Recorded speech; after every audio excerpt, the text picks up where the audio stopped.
There's so much to be done in this world, and the power of the flesh will not accomplish it, and the power of the intellect will not accomplish what must be done.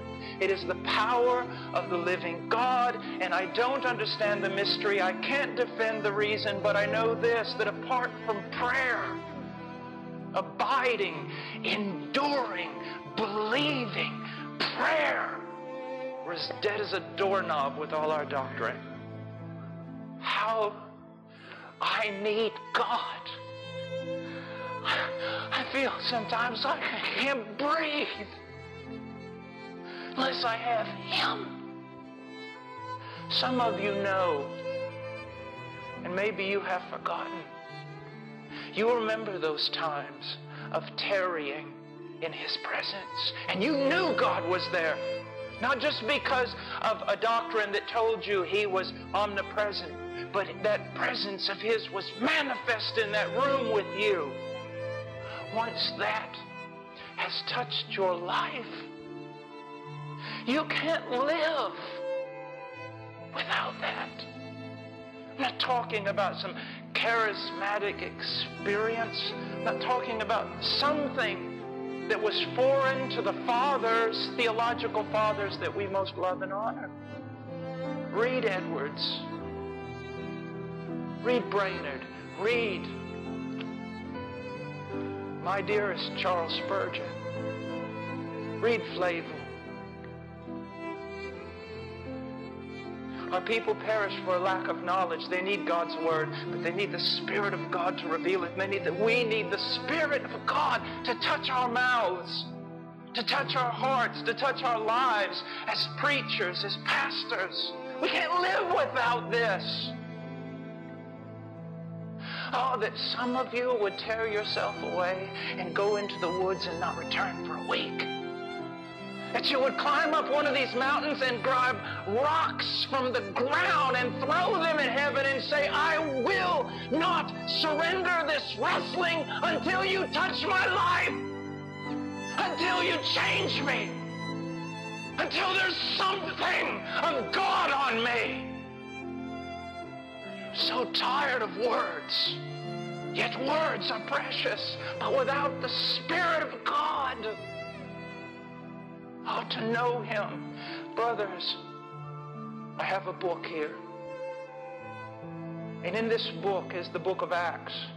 And I see in that book mighty works of God. It's not the acts of men, it's the acts of God through men.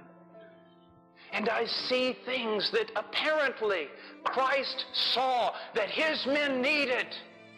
Do you realize they saw Him resurrected, and yet some still doubted?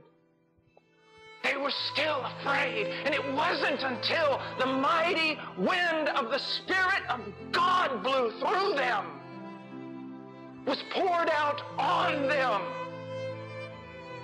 There's so much wrangling today about the text, and we miss the entire meaning of the text. Yes, we have to look at it correctly to defend ourselves and our flocks from those who would interpret it wrongly. But at the same time, do not miss the point. They needed power from on high. They had seen Him die. They had seen Him resurrected. But it wasn't until the Spirit of God was poured out in a Joel, New Testament, New Covenant type way that they were able to stand and bear witness to this Word and to Christ. Why we're not groaning and longing. Why we spend so much time on strategy and so little time praying. I mean, what, you think you're good enough? Is that it? You're hip enough? Cool enough? Creative enough? Smart enough? Oh, okay, you read Keller's book that just came out on the 14th. Okay. Oh, you've been online? You've Googled? Oh, you've read everything you can get your hands on? Oh, okay. All right. Listen, there's a power that you don't get to control. You just get to submit to it. and the ones that are going to truly missionally engage this culture are those who understand the might and sheer power, the glory of God in Christ,